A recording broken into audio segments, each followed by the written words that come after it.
We often hear parents repeat the phrase, "We are only as happy as our unhappiest child." But this is also true actually of our own inner children too. As adults, we often assume we have outgrown childhood wounds because the conscious mind moves on. However, the subconscious mind, which simply doesn't understand linear time and is a storehouse for all of the parts of ourselves, including our inner children, doesn't. The inner child, the part of ourselves that may well have experienced fear, shame or neglect, remains actively, subtly or not so subtly, shaping our emotions, thoughts and overall well-being. The reality, your capacity for happiness is limited by the unresolved needs of your inner child. The inner child holds early affective experiences, joy, fear, sadness and unmet needs.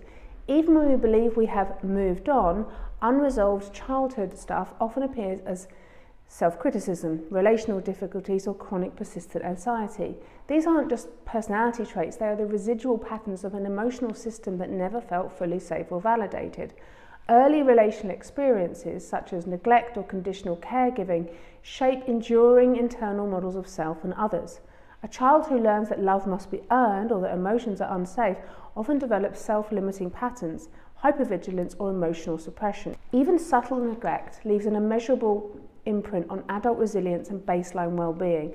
It can show up as persistent low-grade depression, or it may only show up when the inner kid is activated, for instance in relationships, or we notice ourselves suddenly feeling wildly emotional in response to a perceived abandonment.